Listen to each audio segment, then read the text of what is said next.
So my end of the year videos, I talked about my anticipated reads, I talked about anticipated sequels, I talked about standalones I wanted to read, and then it occurred to me, because of course I saw it in another video, and it occurred to me that I'm like, oh my god, I've not actually spoken about my predictions for which 2020 books I think would be 5-star reads for me. So here is that video.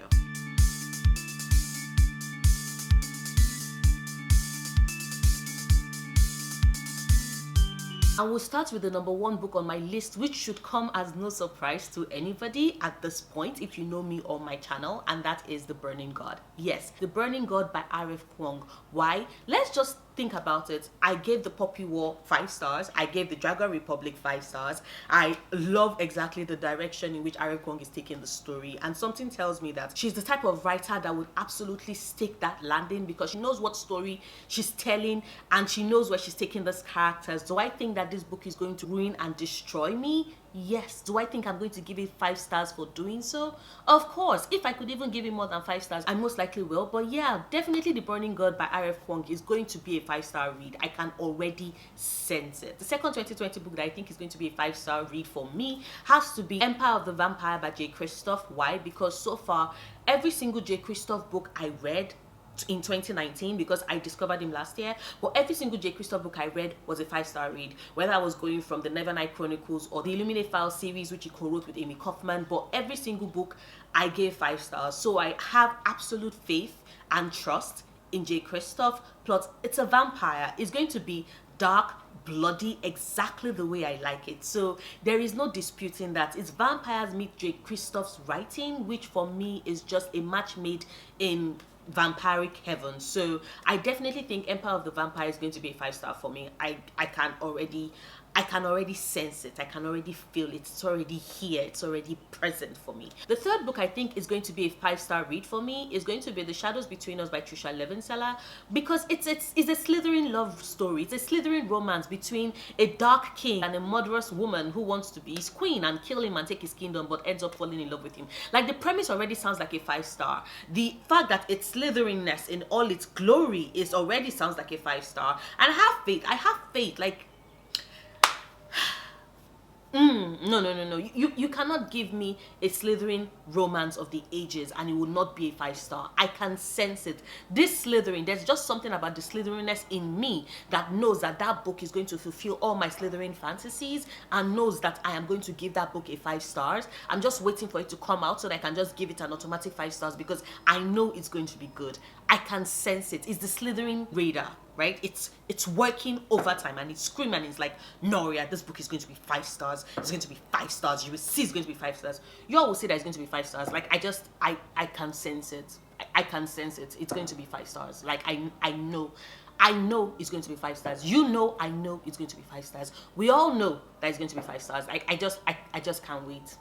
5 stars, definitely going to be a 5-star read for me. I've not read any Trisha Levenseller books though, so I can't say about her writing, but based on the premise and based on the gut feeling I have and based on the fact that this is going to be a very unique story, because think about it, it's a fantasy story that starts with a girl deciding that she's going to kill the king to take his crown and become queen because she wants that power.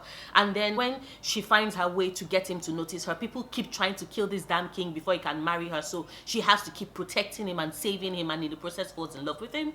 Like, a king with dark powers, a girl that is willing to do anything to get power. It's a match made in beautiful heaven. That's kind of like what we got with the Crow Prince series, with the Folk of the Earth series, you know, with Jude and Carden. So I have faith that it's going to be kind of like the same. And that series was a 5-star for me. So based on that, like, this Slytherin knows that it's going to be a 5-star read. And then there's Dark and Deepest Red by Anna Marie McLemore. I have not read any Anna Marie McLemore stories. I've not read any of their books. I don't know anything about their writing, but friends that I trust say that they have this dark, lush, descriptive, beautiful writing. So when you combine that type of writing with the premise of the story, which is a retelling of the Dancing Slippers, but instead of 12 princesses is one person and it's told across 2 timelines featuring a Romani girl and a trans boy trying to break a curse in order to save the girl's life, and in the process you know that feelings will probably develop along the way. And we're also finding out about this witch, this family of witches that was convicted in the past. Like, So many things I love: generational stories, queer stories, a fairy tale retelling that is not always done. Like, it's not like the overused Beauty and the Beast retelling. So many things to love about this. So I'm definitely excited and looking forward to Dark and Deepest Red by Anna Marie McLemore. And I just know that they would give me a story that I would give 5 stars to. It sounds like a 5-star read, trust me. And then there's How to Catch a Queen by Alyssa Cole. I don't think anybody is surprised at this point. I read the Reluctant Royal series last year and I binge read all the entire series. I think I binge read the entire series in like 5 days. I loved it. Every single one of those books was a 5-star read for me. So, and this How to Catch a Queen is the first book in the Runaway Royal series, which is a spin-off of the Reluctant Royal series, also by Alyssa Cole. So, based on the premise of how much I loved the story and her writing and the romance she gave me in the Reluctant Royal series, I know that I know I'm most likely going to feel the same level of love with the Runaway Royal series. And this first book is about characters that we met in the last book in the Reluctant Royal series, which was A Prince on Paper. And I already loved those characters. I already loved those dynamics when we got a glimpse of them. And now they're getting their full story. Like, it's going to check so many boxes for me. I'm fairly certain that it's going to be a 5-star read. Like, I can already sense it. I know it. Based on precedence, based on my gut feeling, I know that this is going to be a 5-star book. Like, I just know it. You cannot convince me otherwise. How to Catch a Queen is going to be a 5-star read and I am ready for it. Then there's The Ballad of Songbird and Snakes by Susan Collins. I don't think anybody is surprised at me putting this as a possible 5-star read. Like, this is the prequel to The Hunger Games, and like everybody else, I loved The Hunger Games. The Hunger Games was a 5-star series for me. Based on that alone, based on Susan Collins' writing, based on the fact that time has passed, and I even believe that she would probably have even gotten even better as a writer, I can just sense that The Ballad of Songbird and Snakes will be a 5-star book. And even that title alone deserves 5 stars in my book. So yeah, definitely a book I know it's going to be 5 stars. Do I know anything about it? No, I've stayed away from all the synopsis because I want to be surprised. I don't even want to know exactly how it features, what part of how far into the past we're going. I don't want to know nothing.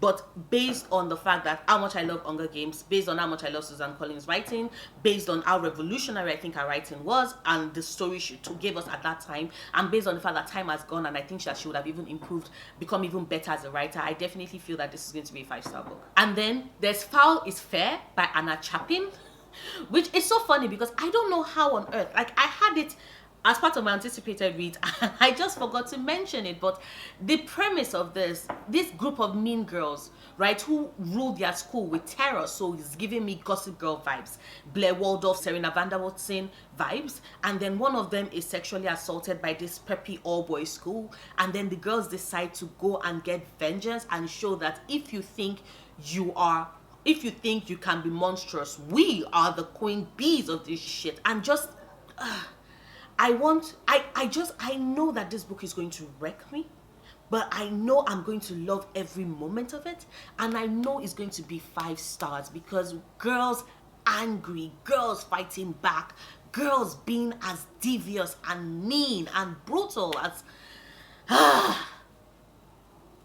it's just, I know it's going to be a 5-star read. I just know it. I can just sense it deep in my spirit, deep in my soul, that it's going to be 5 stars because it sounds bloody good. It sounds so divine. I can't wait to read it. But also, yeah, definitely going to be 5 stars. It looks like a 5-star to me, sounds like a 5 stars to me, is going to be a 5 stars. You'll see. And then there's Things in Jazz by Jess Kidd, which is yet another book I ended up not mentioning, but I just discovered it recently, and I love stories about people trying to figure out, trying to puzzle things out, mysteries, whodunit type of thing. I blame it on the fact that I read Sherlock Holmes when I was like 8, and immediately I was just like, this is definitely a genre of literature that I really, really buy and dig into. And then you have this story that is set in the past, that is set like almost 2-3 centuries ago, about this woman, this female sleuth, who is hired in order to help an aristocrat locate his daughter. And in the process, there's an 8-foot housemaid, there's mermaids, there's a lot of forensics going on, and a lot of trying to puzzle things out, and intelligent, brave women who are underestimated but who still kick ass. Like, so many things to love. I'm very intrigued by the premise. I'm very intrigued by the characters. So something tells me that this is going to be a 5-star read. Is it going to be a difficult book to read? No, I don't think so, but it's going to definitely going to have some very horrific moments, I think, but I think it's going to be a 5-star read, and I'm ready for it. So I was born ready. I was born ready for this book. So yeah, definitely Things in Jars by Jess Kidd. And then there's The City We Became by N.K. Jemisin. It's an N.K. Jemisin book. That should already let you know that it's probably going to be within a 4 to 5-star rating. But then the premise of the story about cities that have souls. Each city has a soul, and New York has 5 souls.